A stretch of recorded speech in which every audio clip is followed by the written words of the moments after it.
Assalamualaikum warahmatullahi wabarakatuh. Bismillahirrahmanirrahim. Innal hamdalillah nahmaduhu wa nasta'inuhu wa nastaghfiruh. Wa na'udzu billahi min shururi anfusina wa min sayyiati a'malina. May yahdihillahu fala mudilla lahu wa may yudlil fala hadiya lahu. Asyhadu an la ilaha illallah wahdahu la syarika lah wa asyhadu anna Muhammadan 'abduhu wa rasuluh. Sallallahu alaihi wa ala alihi wa ashabihi wasallam. Ya ayyuhalladzina amanu taqullaha haqqa tuqatih wa la tamutunna illa wa antum muslimun. Ya ayyuhan nasu taqu rabbakumul ladzi khalaqakum min nafsin wahidah wa khalaqa minha zawjaha wa basa minhuma rijalan katsiran wa nisaa'a wattaqullaha alladzi tasaaluna bihi wal arham innallaha kana 'alaikum raqiba. يا أيها الذين آمنوا اتقوا الله وقولوا قولا سديدا يصلح لكم أعمالكم ويغفر لكم ذنوبكم ومن يطع الله ورسوله فقد فاز فوزا عظيما أما بعد فإن أصدق الحديث كتاب الله وخير الهدي هدي محمد صلى الله عليه وسلم وشر الأمور محدثاتها وكل محدثة بدعة وكل بدعة ضلالة وكل ضلالة في النار. Tuan muslimin muslimat yang dirahmati Allah Azza wa Jalla. Pertamanya alhamdulillah pada hari ini 10 Muharram, hari Ashura, di antara sunnah Nabi sallallahu alaihi wasallam kita puasa sunat. Alhamdulillah. Kita baru selesai iftar, buka puasa dengan rezeki yang Allah Taala berikan kepada kita. Subhanallah. Dan moga-moga kita dapat terus istiqamah dengan melaksanakan ibadah-ibadah sunnah panjang kehidupan kita insya-Allah. Tuan-tuan, kadang mengisi ruang pada malam ni antara maghrib dengan isyak, tazkirah untuk kita bersama, untuk saya sendiri terutamanya. Tajuk tak ada tuan-tuan. Tajuk tak ada. Bila tajuk tak ada, saya pakai tajuk ISA ya. ISA ni maksudnya ikut suka aku. Ikut suka ana, kan? ISA ni macam-macam tajuk dia boleh pi. Tapi kita tengok 2-3 menjak ni duk cerita pasal cinta, kahwin 3, kahwin 4 semua kan. Poligami, kita cerita tu. Boleh lah? Boleh insya-Allah. Baik tuan-tuan. Perkataan cinta ni wallahu a'lam. Kan dalam bahasa Arab dia kata al-hub. Al-hub cinta. Orang putih panggil love. Melayu sebut cinta. Ada macam-macam versi cinta, ala Hollywood, ala Bollywood kan. Hindustan ada, orang putih ada, Arab pun ada, Laila Majnun dan macam-macam lagi. Jadi cinta-cinta macam tu yang mendominasi kehidupan manusia hari ini. Jadi kita merasa terpanggil untuk membetulkan semula prinsip pendekatan dan citra cinta masa kini. Cinta mana yang paling betul? Cinta mana yang paling tepat yang kita kena dahulukan melebihi cinta-cinta yang lain. Kalau tanya topik cinta ni pada anak-anak muda remaja, subhanallah, waktu ni lah waktu kita seolah-olah berada di awang-awangan. Alam remaja ni dengan cinta ni. Cinta adalah beralih arah dah. Dulu waktu kecil mungkin dia kata cinta dekat mak dia, cinta dekat ayah dia. Bila main remaja ni, cinta tu mula kurang. Dia cinta dekat kawan-kawan dia, cinta dekat sahabat-sahabat dia, dan mula cari boyfriend dan girlfriend. Ingat lagi ustaz Nur Salam ke apa dia kata. Bukan boyfriend, boya friend. Bukan girlfriend, gila friend. Boya friend and gila friend. Wa na'udzubillah. Baik. Jadi banyak orang buat. Kalau dalam TV, rancangan-rancangan sinetron, drama, filem yang berkisahkan topik cinta, insya-Allah orang suka tengok box office. Kalau kata lagu-lagu yang cerita pasal cinta-cinta sama manusia, sama makhluk ni pun, lelaki perempuan ni pun, insya-Allah ramai peminat-peminatnya. Jadi tuan-tuan, hari ini cinta kepada makhluk masih menjadi matlamat yang disanjung dan dipuja mengatasi cinta kita kepada Allah. Ini kita masuk juga tentang fiqh aulawiyat, keutamaan. Cinta mana lebih utama? Cinta sama-sama manusia, cinta Allah, cinta Rasul, cinta agama. Tapi kita kata hari ini realiti masyarakat kita lebih utamakan cinta makhluk. Yakni cinta sesama manusia tetap menjadi teras, manakala cinta Allah hanya menjadi sebutan di hujung-hujung kisah dan hujung-hujung cerita. Dia buat filem Islamik ke, nasyid Islamik cerita pasal cinta pun macam tu juga. Kan? kononnya atas nama Allah, dengan nama Allah, kan? Tapi hakikatnya cinta tu tidak kepada Allah Subhanahu Wa Taala. Cinta Allah hanya dijadikan sebagai tempelan, sekadar untuk mewajarkan cinta kekasih yang menjadi fokusnya. Banyak nasyid-nasyid cinta. Dulu zaman muda-muda nasyid-nasyid perjuangan. Lah ni dah tukar nasyid-nasyid perjiwangan. Perjuangan tukar jadi perjiwangan. Jiwang. Lagu nasyid jiwang. Wallahu a'lam. Jadi kita kena faham tuan-tuan, cinta itu umpama satu hadiah ataupun anugerah Allah Subhanahu Wa Taala kepada hamba-hambanya. Kita semua tentu rasa gembira, seronok bila orang bagi hadiah kat kita, betul tak? Bila kita saling memberi, insya-Allah kita akan berkasih sayang. Bila orang bagi hadiah sesuatu pada kita, kita suka tak? Seronok tak? Seronok. Tapi yang mana yang perlu kita suka? Yang mana perlu kita cinta? Hadiah yang diberi ke ataupun orang yang memberi hadiah kepada kita? Ini kita fikir balik. Contoh suami bagi isteri, bagi hadiah kepada isteri. Apa-apalah, cincin, emas ke apa ke. Isteri itu cinta dekat hadiah tu ke cinta dekat suami yang bagi tu?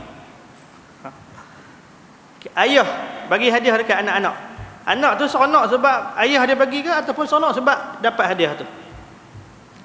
Wallahu a'lam tuan-tuan. Kita tanya balik, kita cinta dekat hadiah tu ke ataupun cinta pada orang yang bagi hadiah tu? Tentulah orang yang bagi hadiah yang lebih kita cintai. Sepatutnya macam itulah. Malangnya apa yang berlaku hari ini lebih daripada itu.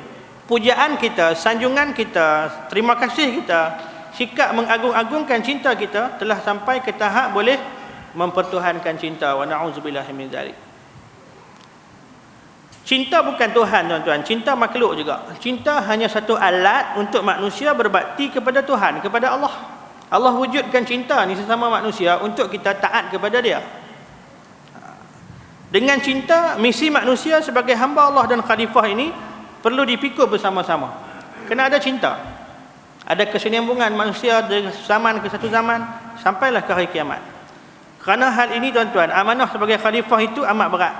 Maka kita perlukan perasaan cinta antara sesama manusia untuk meneruskan kerja buat kita. Jadi bagi mewujudkan kebersamaan yang kuat, manusia diikat oleh tali kekeluargaan. Ahli keluarga, adik-beradik. Yang akhirnya membentuk ikatan kemasyarakatan dan persaudaraan. Dan dalam sebuah keluarga yang merupakan nukleus ataupun asas dan teras ikatan sesama manusia, semua tu kena ada cinta ataupun sayang. Nasyid budak-budak. Sekolah tadika. Satu-satu saya sayang Allah, dua-dua sayang Rasulullah, tiga-tiga sayang ibu ayah, satu dua tiga sayang semuanya. Tak mau nyanyilah kan? Sayang Allah, sayang Rasul, sayang ibu bapa, satu dua tiga sayang semua. Itu waktu dia kecil tadika, dia naik besar sekolah menengah. Wallahu a'lam, dengan tanya lain. Namun cinta sesama manusia tuan-tuan bukanlah segala-galanya. Malangnya dalam realiti hidup hari ini, cinta yang sebegitu selalunya dinobatkan secara gila-gila. Padahal cinta yang dipuja-puja itu akhirnya hilang setelah diuji dalam alam rumah tangga. Dulu saya pernah sebut kepada tuan-tuan cerita lagu-lagu lama, isytihar ataupun kita kata ayat-ayat cinta, ayat-ayat yang power. Walaupun gunung Fujiyama ke Ethiopia, aku ikutkanmu. Ingat lagi Abang Isa? Gunung Fujiyama jauh dekat Jepun, tinggi. Bukan kata gunung Fujiyama, Ethiopia. Ku ikut kamu, Ethiopia, bumi yang kering kontang, tandus, tak ada makanan, ayak pun tak ada. Takat nak pergi Chiang Rai, boleh lah. Ethiopia, subhanallah. Ikut juga. Sebab apa? Sebab cinta. Demi cintaku padamu, kemanapun kau akan ku bawa, ke hujung dunia, ke bintang kejora. Itu semua lirik-lirik lagu yang memuja cinta sama manusia. Andaikan matahari terbit daripada barat, takkan goyah cintaku kepadamu. Ingat lagu tu? Matahari terbit pada barat merupakan salah satu tanda besar kiamat. Tapi cinta punya pasal tak goyah. Betul ke? Betul ke? Wallahu a'lam. Itu lafaz-lafaz cinta yang saya kutip daripada lirik-lirik lagu. Kan? Kita lupakan benda tu. Tak kena uji lagi tak apa. Kan? Sementara belum dapat, kita puji, kita puja benda tu. Tetapi setelah dapat, segala kemanisan cinta itu hilang. Apa yang tak kena dengan cinta tu tuan-tuan? Terpanggil kita untuk memberi pencerahan. Maka lahirlah lungkilan ini ataupun tazkirah malam ni, nak ajak kita bincang tentang bagaimana kita untuk mencintai cinta itu sendiri. Baik. Maksudnya tuan-tuan, daripada cinta yang kecil dan murah kepada cinta yang besar dan mahal, iaitu cinta kita kepada Allah Subhanahu wa taala. Allah sebut dalam Quranul Karim, Allah firman dalam Quranul Karim dalam surah Al-Baqarah ayat 165. A'udzubillahi minasyaitonir rajim. Walladzina amanu asyaddu hubban lillah. Walladzina amanu asyaddu hubban lillah. Dan orang-orang yang beriman itu sangat besar cintanya kepada Allah Subhanahu wa taala. Insya-Allah kita semua berusaha untuk menjadi orang beriman, dan orang beriman sifat dia sangat besar cintanya pada Allah Subhanahu wa taala. Imam Al-Ghazali rahimahullah menegaskan bahawa hanya Allah yang berhak menerima cinta, kerana hanya Dia yang mempunyai segala sebab untuk kita cintai. Terdapat banyak sebab timbulnya cinta. Namun seberapa banyak pun jenis cinta, semuanya harus dikembalikan kepada Allah Subhanahu wa taala. Allah yang mencipta cinta itu. Dan menurut Imam Al-Ghazali lagi, jika manusia tidak mencintai Allah adalah kerana kurangnya pengenalan manusia terhadap Allah. Ya, kita tak kenal Allah, sebab tu kita tak cinta. Bila kita kenal Allah, insya-Allah kita akan cinta. Awwaluddin ma'rifatullah. Kita kena kenal agama, kenal Allah Subhanahu wa taala sebagai Tuhan kita satu-satunya. Hatta termasuk dalam syarat lafaz kalimah la ilaha illallah, salah satu syarat yang mesti ada apa tuan-tuan? Al-mahabbah, kecintaan kita kepada kalimah tersebut. La ilaha illallah. Itu dihurai panjang dalam bab akidah. Manakala cinta yang kecil pula tuan-tuan, cinta makhluk. Tetapi cinta itu akan bernilai dan besar hanya apabila didasarkan kepada cinta Allah. Tak salah nak cinta makhluk, isteri kita, anak kita, ibu ayah kita, tapi mesti didasarkan kepada cinta kita dengan Allah Subhanahu wa taala. Cinta itulah yang dialirkan oleh Allah dalam hati kita. Allah memberikan perasaan tu kepada kita untuk mencintai makhluk yang lain. Cinta tuan-tuan bukan dari mata turun ke hati. Sebaliknya daripada hati turun ke mata dan lain-lain anggota. Kita dah kata dari mata turun ke hati, dah, itu salah. Dari hati pergi ke mata dan lain-lain anggota lagi. Itulah cinta yang benar, yang suci dan murni. Itulah cinta yang dikhususkan buat manusia beriman sesuai dengan martabat kita sebagai seorang hamba kepada Allah Subhanahu wa taala. Dan cinta itu tuan-tuan selamanya indah kerana ia dicipta oleh Allah. Allah yang indah dan suka akan keindahan. Innallaha jamilun wa yuhibbul jamaah. Dan bila kita bincang tentang cinta tuan-tuan, kita tak dapat lari daripada berbicara soal hati. Cinta letaknya di hati dan diumpamakan hati itu sebagai raja dalam kerajaan diri manusia. Hati itu macam raja. Dia yang merintah semua dalam anggota kita ni. Cinta tu duduk di hati. Hati tu baik, insya-Allah iza salahat jasadu kulluh wa iza fasadat jasadu kulluh. Kalau elok hak tu, insya-Allah hak lain pun elok. Jadi tuan-tuan, cinta yang mesti ada dalam hati kita mestilah cinta yang baik. Barulah hati itu jadi baik dan seluruh anggota jadi baik. Tapi jika cinta itu jahat, maka jahatlah hati dan jahat pula lah seluruh anggota badan. Jadi kita kena berhati-hati menjaga hati dengan berhati-hati meletakkan cinta dalamnya. Jangan biarkan hati itu dipenuhi oleh cinta yang jahat, cinta yang buruk dan cinta yang cacat. Bagaimana benih cinta yang kita tanam dan suburkan dalam jiwa, maka macam itulah pohon yang akan tumbuh dan berbuah pada fikiran dan seluruh tindakan kita. Itu dia. Kita nak tanam benih dalam jiwa, dalam hati kita tu, benih yang macam mana? Benih Al-Quran, Al-Hadis, kan, petunjuk-petunjuk daripada Allah dan Rasul, ataupun kita penuhkan dengan cinta nafsu semata-mata. Wa na'udzubillahi min dzalik. Baik tuan-tuan, apa itu cinta? Menurut Imam Al-Ghazali, cinta itu ialah kecenderungan jiwa yang amat kuat dalam diri seseorang kepada sesuatu atau seseorang yang lain yang boleh memberi kelazatan, manfaat dan sangat serasi dengan fitrahnya, tabiat. Apakah fitrah manusia, tuan-tuan? Setiap manusia sangat menyenangi kesempurnaan. Kita nak yang perfect. Dan sangat menyenangi sesuatu yang indah, yang cantik. Justru itu, siapakah lagi yang maha sempurna dan maha indah selain daripada Allah? Waktu bercinta laki-laki dengan perempuan, semua indah, semua cantik.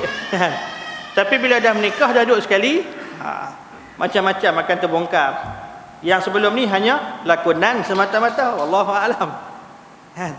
Nak cari seseorang lelaki wanita yang perfect, tak dapat. Yang sempurna hanya Allah Subhanahu Wa Taala. Keindahan yang kita duk puja-puja selama ni, duk simpan gambar dia, tengok tiap-tiap malam, simpan bos dalam beg duit, bos buah bantai, kan? Esok lama-lama muka tu akan berubah jadi lain. Tak kekal. Keindahan tu akan hilang. Tapi Allah kekal dengan keindahan dan kesempurnaan. Subhanallah. Baik, tuan-tuan, jadi tidak ada sesiapa lagi. Oleh sebab itu, hanya Allah yang layak menjadi tujuan untuk kita cinta. Ayat tadi kita sebut, walladzina amanu asyaddu hubban lillah. Orang beriman, cinta dia sangat besar kepada Allah Subhanahu Wa Taala. Baik. Kenapa kita perlu cinta Allah, tuan-tuan? Jawapannya mudah, kerana Allah yang paling mencintai kita. Allah sangat-sangat mencintai hamba-hambanya. Allah mencintai kita lebih daripada sesiapa sahaja yang telah, yang sedang ataupun yang akan mencintai kita. Buhlah siapa pun. Yang sebelum ni pernah mencintai kita, yang hari ni sedang mencintai kita, yang pada masa akan datang akan cinta pada kita, tak? Allah lebih cinta pada kita. Sesiapa saja yang mencintai kita, hakikatnya Allah yang menjadikan dia cinta kepada kita, kan? Dan Allah juga yang menitipkan rasa cinta itu dalam diri mereka untuk mencintai kita. Boleh faham tak ayat tu? Tegasnya, segala rasa cinta yang diluahkan oleh manusia untuk mencintai manusia adalah bersumberkan cinta kita kepada Allah Subhanahu Wa Taala. Allah mencintai kita, lalu Allah menjadikan kita daripada tiada kepada ada. Dulu tak ada, Allah ciptakan kita. Dan setiap hari kita sangat memerlukan Allah untuk hidup dan menikmati kehidupan, bersumberkan segala nikmat dan rahmat yang diberikan oleh Allah kepada kita. Kenapa kita cintakan seseorang?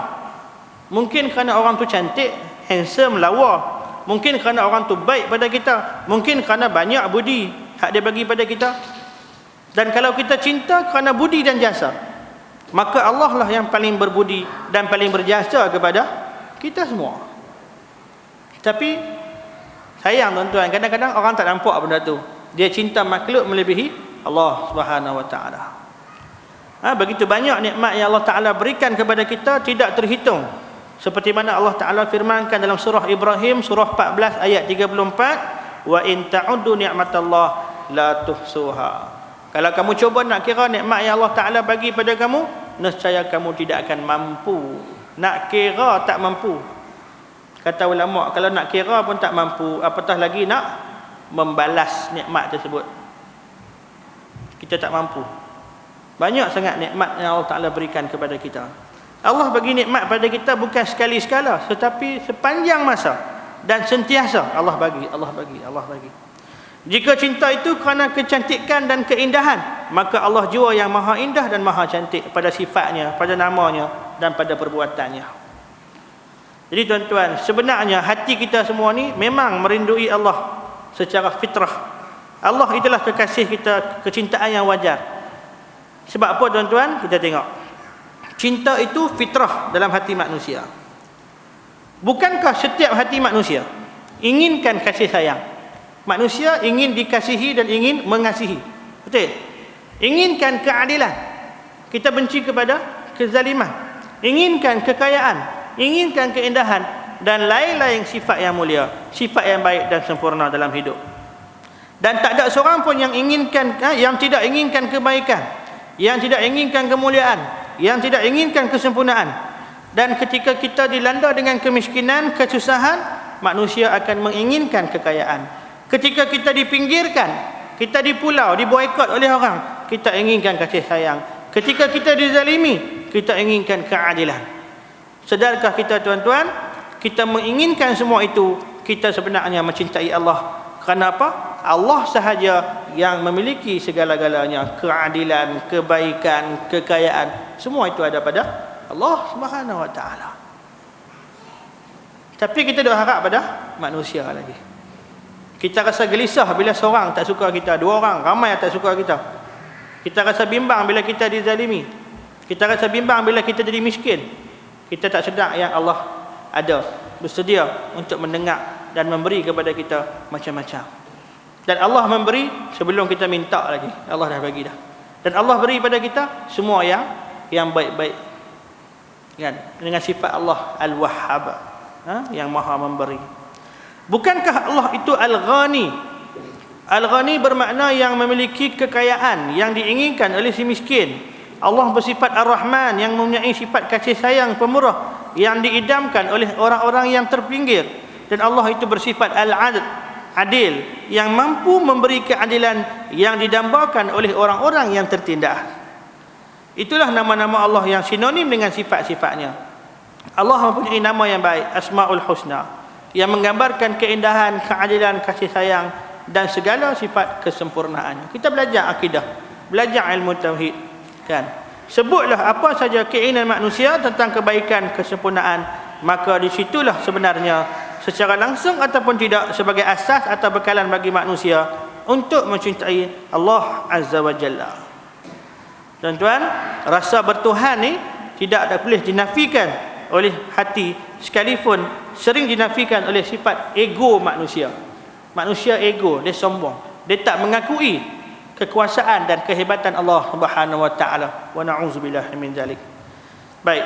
Jadi rasa bertuhan tu Allah dah install masuk siap dalam hati-hati manusia sejak awal lagi. Kan, secara fitrah untuk kita mencintai Allah Subhanahu wa taala. Cuma ada hati-hati yang berpenyakit, ada hati-hati yang bermasalah, dia belum menerima lagi. Pendek kata tuan-tuan, Allah mempunyai segala sebab untuk kita cintai. Alangkah jahil, jahat dan lalainya manusia yang tidak mencintai Allah Subhanahu wa taala. Mereka ialah orang yang tidak mengenang budi, tidak tahu membalas cinta, membalas jasa dan tidak menghargai kebaikan, kesempurnaan dan keindahan Allah Subhanahu wa taala. Dan mereka adalah orang manusia yang sangat jahil, yang sangat degil, yang sangat ingkar, kufur kepada Allah Subhanahu wa taala. Jadi tuan-tuan, susah, memang susah untuk kita mencintai Allah walaupun kita tahu dialah yang sewajarnya kita cintai. Budi, kasih sayang, nikmat Allah terlalu banyak untuk dinafikan dan dimungkiri. Dan segala kebaikan yang Allah limpahkan ke atas kita melebihi kebaikan manusia yang paling berbudi. Mak kita sendiri, mak kita, ibu kita yang paling banyak berjasa kepada kita. Tapi cinta Allah kepada kita lebih daripada cinta ibu kita kepada kita sendiri. Hatta kasih ibu yang sejati itu pun hanya sedikit jika nak dibandingkan dengan kasih sayang Allah yang melangit. Banyak sangat tuan-tuan. Baik, kejahilan dan kedegilan. Lagi sekali kita tanya dengan hati kita. Kenapa susah untuk kita mencintai Allah?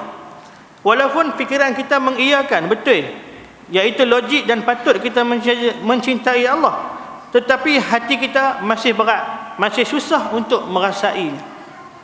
Penghalang utama untuk mencintai Allah adalah kejahilan. Akibat jahil, kita tidak kenal kebaikan, kita tak kenal keindahan dan kita tak kenal kesempurnaan Allah Subhanahu wa taala. Sebab tu ilmu akidah, ilmu tauhid, ilmu yang paling utama, mengenali Allah Subhanahu wa taala. Padahal hukum cinta itu telah termaktub. Tak kenal, tak cinta. Tak kenal, tak cinta. Sama juga dengan Rasulullah, dengan agama kita. Tak kenal, tak ada cinta. Dalam konteks ini tuan-tuan, ada ulama yang menyatakan bahawa tahap cinta seseorang manusia kepada Allah adalah sejauh mana ia mengenalinya. Jadi kita kena kenal Allah dengan mempelajari ilmu-ilmu berkaitan dengan sifat-sifat Allah, nama-nama Allah, baru kita akan lahir cinta daripada itu. Hari ini ramai masyarakat yang tidak mempelajari ataupun memahami akidah dengan cara yang benar. Akhirnya cinta manusia lebih diagungkan daripada cinta kepada Allah Subhanahu wa taala. Dan perkataan cinta lawannya adalah benci. Cinta lawannya benci. Dan benci itu melahirkan permusuhan. Bila kita benci, jadi musuh. Akibat jahil, timbullah rasa benci dan kemudian pula rasa permusuhan. Wa na'udzubillah.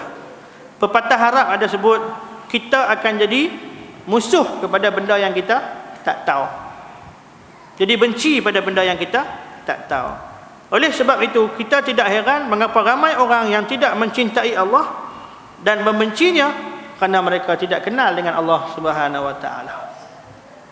Perlu diingat tuan-tuan, jahil itu bukan bermakna tertutupnya pintu akal untuk mengetahui sifat kesempurnaan dan keindahan Allah. Tetapi hakikat kejahilan itu adalah tertutupnya pintu hati untuk mengenali Allah Subhanahu wa taala. Kenal dengan hati, tahu dengan akal. Kenal dengan hati, tahu dengan akal. Ramai manusia yang hanya mengetahui keindahan dan kesempurnaan Allah dengan akalnya. Ngaji dalil lepas semua dia tahu. Kan, macam-macam kaedah. Mereka belajar, mereka mengaji dan mereka menuntut ilmu tauhid. Malangnya ilmu itu tidak diresap ke dalam hati melalui amal, ibadah dan juga mujahadah. Nak bahas bab-bab nama Allah, boleh ke dia? 99 nama dia ingat, dia hafal, boleh nasyid. Nak hafal sifat-sifat Allah hak 20 dengan nasyid, dengan pembahagiannya, sifat nafsiyah, salbiyah, ma'ni, maknawi, segala-gala, boleh ulas. Hebat. Tapi benda tu tak meresap masuk dalam hati. Dan sekadar teori semata-mata. Jadi ilmu yang kita belajar perlu kita amalkan. Dan untuk mengamalkan ilmu itu perlu ada mujahadah. Bersungguh-sungguh melawan. Dan mujahadah itu tuan-tuan sangat berat, sangat pahit.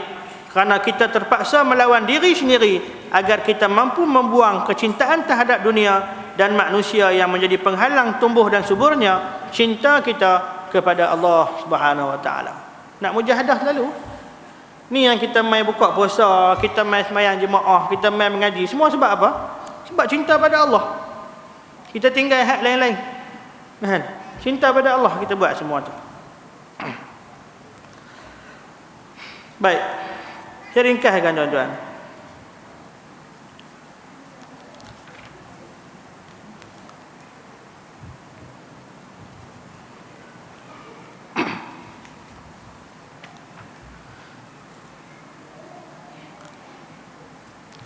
Setiap manusia tuan-tuan memiliki hanya satu hati.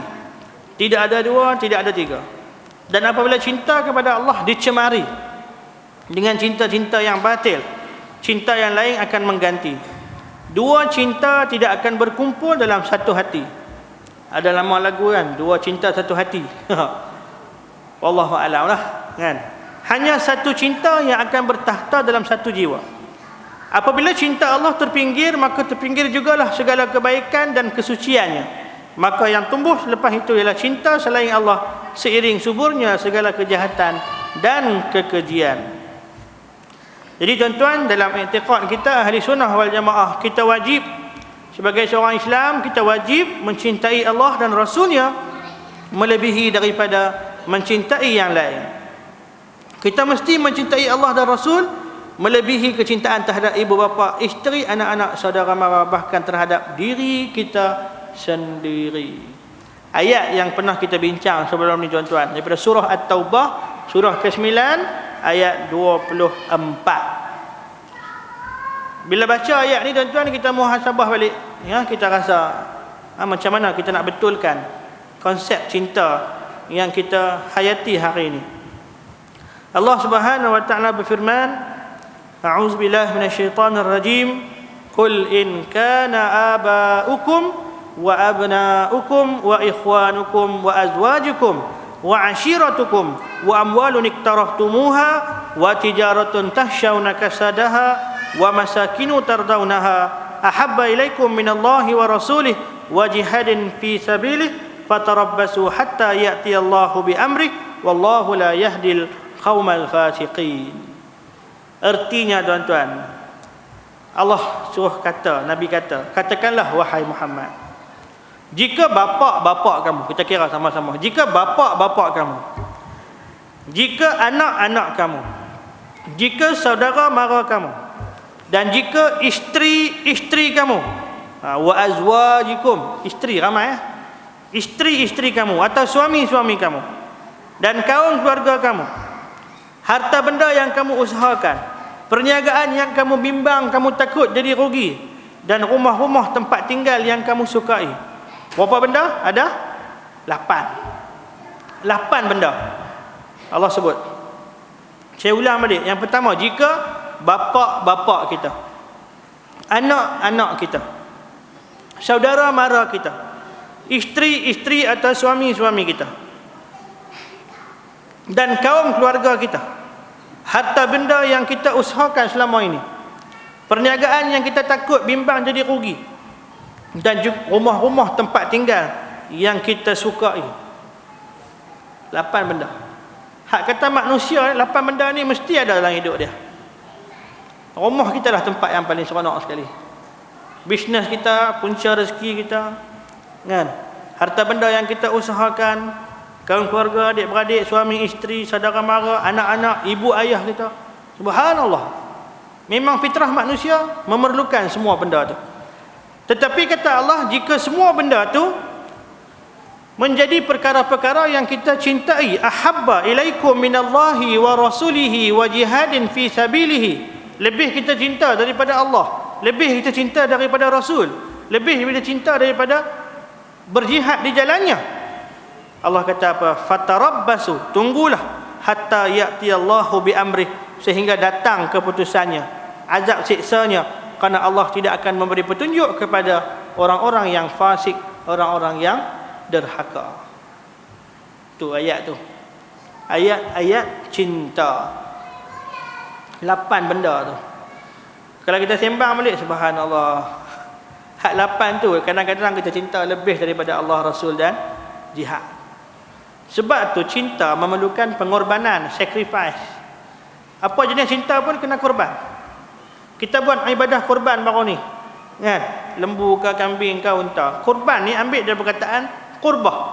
Apa makna qurbah? Hampir, dekat. Kita korban tu untuk mendekatkan diri kita dengan Allah Subhanahu Wa Taala.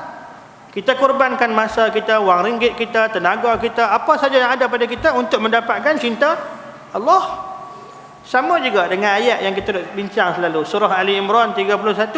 Allah suruh Nabi beritahu, qul in kuntum tuhibbunallaha fattabi'uni. Allah suruh Nabi Muhammad kata, jika benar sungguh kamu cinta kepada Allah, fattabi'uni, ikutlah aku, ikutlah Rasulullah sallallahu alaihi wasallam. Dalam konteks kita nak bukti cinta kita pada Allah lah ni kita usaha semaksimum mungkin untuk mengikuti petunjuk Nabi sallallahu alaihi wasallam dalam kehidupan kita. Dan bila kita cuba nak ikut petunjuk Nabi, nak ikut sunnah Nabi, subhanallah, kita mesti prepare, kita mesti bersedia untuk berhadapan dengan macam-macam tantangan, cabaran, halangan, mihnah dan tribulasi yang kita hadapi hari ini. Akibat daripada kita nak membuktikan cinta kita kepada Allah, kita ikut Rasulullah, kita akan kena, kan? Ahasiban nasu ayyutraku ayyaqulu amanna wa hum la yuftanun. Apakah manusia menyangka bahawasanya mereka akan dibiarkan saja mengaku kami beriman, sedangkan mereka belum diuji. Allah akan uji kita. Kita dah abadlah, kita cinta dekat Allah, kita nak ikut Rasulullah, tunggu. Allah takkan biar kita mengaku saja, Allah akan uji kita. Allah akan uji kita. Allazi khalaqal mauta wal hayata liyabluwakum ayyukum ahsanu amala. Allah yang menjadikan kematian, kehidupan. Untuk apa semua tu? Nak uji kita semua, siapakah di antara kita yang terbaik amalannya. Itulah tuan-tuan kita kata, benda cinta ni yang hak sebenar, iaitu cinta kita kepada Allah, Rasul dan jihad fi sabilillah. Nah, yang ada keliling kita ni, kita gunakan benda tu untuk mentaati Allah Subhanahu Wa Taala. Kita nikah dengan isteri kita, kita boleh anak-anak, semua tu kita guna untuk mengikut sunnah Nabi dan mengajak semua tu sebagai aset kita untuk ta'abbud kepada Allah Subhanahu Wa Taala. Bapak-bapak kita, saudara kita, kaum keluarga kita, harta benda kita, semua aset. Perniagaan kita, rumah kita, semua aset untuk kita ta'abbud kepada Allah. Orang yang tak ada cinta Allah, benda-benda inilah yang akan menjauhkan dia daripada Allah. Wa na'udzubillahi min dzalik. Jadi kita kena hati-hatilah daripada talbisul iblis, bisikan-bisikan iblis yang sentiasa akan melalaikan kita, menyibukkan kita dengan benda-benda tu. Rasulullah sallallahu alaihi wasallam ajak pada kita, kan? Ajak pada kita kesederhanaan. Kan ada kisah sahabat yang membandingkan amalan-amalan mereka dengan amalan Rasulullah sallallahu alaihi wasallam. Ada sahabat kata, di manakah letaknya kita dengan Rasulullah yang maksum, yang dijamin masuk syurga? Kita ni tak ada apa. Jadi mulai hari ni aku nak puasa tiap-tiap hari. Nak puasa tiap-tiap hari, tak mau buka. Seorang lagi kata, mulai hari ni aku nak semayang malam, tiap-tiap malam, tak mau tidur. Yang seorang lagi kata, aku berazam tak mau kahwin, tak mau menikah. Bila aku kahwin menikah, aku akan sibuk dengan keluarga, dengan anak isteri. Berita tu sampai dekat Rasulullah. Rasulullah pergi jumpa dengan mereka. Rasulullah beritahu, akulah orang yang paling takut, paling takwa pada Allah. Aku semayang malam, aku tidur, aku puasa, aku buka, dan aku juga mengahwini wanita-wanita. Nampak? Nabi ibadah, Nabi rehat juga, bagi hak untuk badan. Kan Nabi puasa, bukan setiap hari, Nabi buka juga. Dan Nabi juga kahwin dengan wanita-wanita. Ketika tu berapa orang? 9 orang isteri Nabi. Tapi semua benda tu tak melalaikan Nabi daripada ketaatan kepada Allah. Dan di hujung hadis tu Nabi kata, "Famar raghiba an sunnati falaysa minni." Barang siapa yang membenci sunnahku, maka dia bukan golonganku. Subhanallah. Jadi insya-Allah tuan-tuan, kita ambil sedikit iktibar untuk kita muhasabah pada hari ini.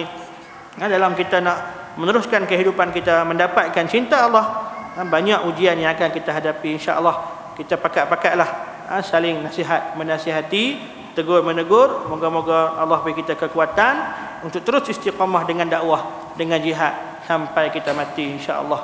Wallahu a'lam. Aqulu qawli hadza wa astaghfirullahal azim li wa lakum.